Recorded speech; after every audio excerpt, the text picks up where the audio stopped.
Bab 14 bertemu dengan musuh. Wajah Qin Li memerah dan hanya menatap Ma Chao dengan dingin. Pada saat yang sama sangat ingin tahu tentang selama ini Yang Chen berada di mana dan apa yang telah dia lakukan selama bertahun-tahun. Yang Chen mampu menendang Zhang Guang sejauh 7 atau 8 meter bukanlah sesuatu yang bisa dilakukan orang biasa. Sekarang tiba-tiba ada orang yang kuat seperti Ma Chao. Dia menghilang selama 5 tahun. Bukankah dia menjadi bos dari suatu geng? Qin Li tiba-tiba mendapat ide seperti itu. Jika Yang Chen tahu tentang pikiran Qin Li saat ini pasti akan terkejut dengan imajinasinya yang berlebihan. Ketika Yang Chen memeluk Ma Chao dengan memeluk Xiao Xiao, dia tiba-tiba berbisik. Ini bukan wilayah utara, jangan bunuh siapapun. Kakak Yang Chen, jangan khawatir, aku tahu, jawab Ma Chao. Percakapan mereka kebetulan didengar oleh Qin Yi, jadi dia menjadi lebih yakin dengan tebakannya. Apa mereka benar-benar pernah membunuh seseorang? Dia kaget. Wilayah utara itu? Siapa mereka? Kan tidak berani sepanjang jalan. Qin Yi bahkan tidak berani muncul dan mengemudi dengan tenang, takut mengganggu Yang Chen akan membunuh dirinya. Xiao Xiao di dalam mobil, Xiao Xiao selalu memeluk erat leher Yang Chen, tidak melepaskannya karena takut akan kehilangan ayahnya. 20 menit kemudian, dia akhirnya tiba di halaman rumah keluarga Qin. Begitu masuk langsung bertemu dengan Zhou Cui. Dia melihat Yang Chen tersenyum. Wajahnya tiba-tiba berubah dan mengambil sapu di tangannya dan memukul Yang Chen. Kamu bajingan, beraninya kamu datang ke rumahku. Zhou Cui terengah. Setelah Qin Li tahu rahasia Yang Chen, bagaimana mungkin dia masih berani membiarkan ibunya memukul Yang Chen? Dia dengan cepat meraih tangan ibunya. Bu, jangan emosi. Dia baru saja mengantarkan Xiao Xiao pulang. Dia akan segera pergi. Xiao Xiao menangis. Aku tidak ingin menjadi anak haram tanpa ayah. Setelah mendengar semua ini, ayah Qin Xi dan Qin Si langsung mendatanginya. Apa yang terjadi? Qin Li menceritakan seluruhnya. Hati Qin Xi sakit seperti ditusuk pisau. Mulai hari ini, kamu tinggal di rumah saja. Semua orang kaget. Bagaimana mungkin mungkin membiarkan Yang Chen tinggal? Apa kamu gila? Menyuruh dia tinggal di sini. Lalu bagaimana kamu dengan Wang Jian? Bu, apa kamu harus memaksaku? Jika kamu ingin dia pergi, maka Xiao Xiao dan aku akan pergi bersamanya. Qin Si mengatakan dengan tersedak. Jika bukan karena putrinya, bahkan jika dia meninggal, dia tidak akan pernah meninggalkan Yang Chen. Dia hanya ingin putrinya memiliki keluarga yang lengkap. Yang Chen sangat terkejut, tidak menyangka Qin Si akan menyuruhnya tinggal di rumah ini, bahkan dalam mimpinya dia sangat ingin bersama Qin Si dan putrinya.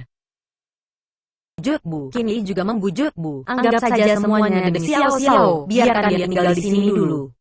Melihat putrinya sakit hati, Qin Dayong juga menghela nafas dan membujuk. Karena putriku mengatakan demikian, biarkan saja dia tinggal di sini. Zhou Yu dengan menatap suaminya dengan tajam. Dia tahu bahwa tidak mungkin untuk mengusir Yang Chen. Jadi dia mengatakan, tidak apa-apa jika dia tinggal di sini, tetapi dia harus membayar uang sewa 5.000 yuan setiap bulan. Aku akan membuat kontrak untukmu. Bisa segera tinggal di sini, jangan katakan 5.000 yuan, sekalipun itu 50 juta yuan, dia rela. Yang Chen dengan cepat setuju, lalu mengikuti Qin Si dan Xiao Xiao ke atas. Melihat mereka bertiga pergi, mata Qin Li penuh dengan kerumitan. Dia menghela nafas dengan lembut dan mengatakan dalam hatinya, jika tidak ada kejadian itu 5 tahun lalu, kalian benar-benar jatuh Qin. Pasti itu akan lebih baik. Segera.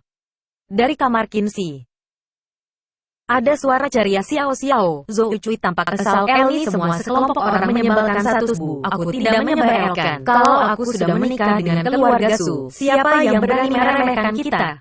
Qin Li tahu bahwa Zhou Cui sangat tidak bahagia, jadi dia memeluk lehernya dengan penuh kasih dan mengatakan sambil tersenyum. Berbicara tentang keluarga Su, ketidakbahagiaan Zhou Cui menghilang dan mengatakan dengan gembira. Keluarga Su telah mengirimkan begitu banyak hadiah dan kamu sudah bekerja di grup Yang Chen. Memang kamu yang membuat ibu tenang. Mulai sekarang, Elbu akan mengandalkanmu saja. Pada malam hari, Xiao Xiao tidur di atas ayahnya. Karena pertama kali tidur dengan ayah, gadis kecil itu sangat bahagia dan tertidur sangat larut. Melihatnya putri dalam pelukannya, Yang Chen tampak puas, tetapi rasa bersalahnya semakin dalam. Membalik sedang berbaring di tempat tidur, membalikan badan, tidak bisa tidur, dan hatinya sedikit berantakan. Apa kamu khawatir tentang kerjasama dengan grup Yang Chen? Tanya Yang Chen tiba-tiba. Qinzi mengatakan dengan dingin. Diam, jangan sampai membangunkan Xiao Xiao. Yang Chen tersenyum pahit dan berhenti berbicara. Malam ini ditakdirkan untuk tidak tidur. Ketika Qinzi bangun keesokan harinya, Yang Chen sudah pergi. 5 tahun dinas militer telah memungkinkan Yang Chen memiliki jadwal rutin dan pelatihan setiap pagi adalah hal yang tidak akan hilang.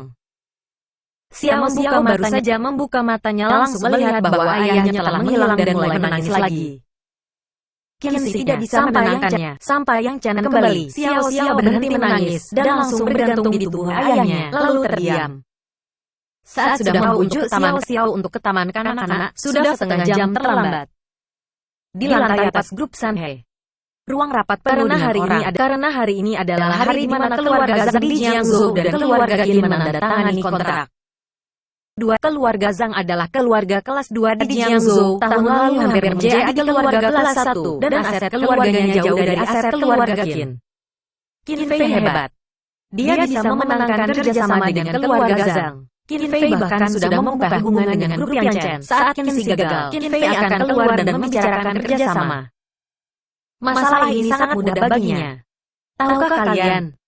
Qinzi, wanita bodoh itu, kemarin menunggu 1 hari di gerbang grup Yang Chen, bahkan tidak bisa masuk gerbang perusahaan. Benar-benar lucu, haha. Ada pembicaraan buruk di ruang rapat, semua orang bercanda di sekitar Qin Fei.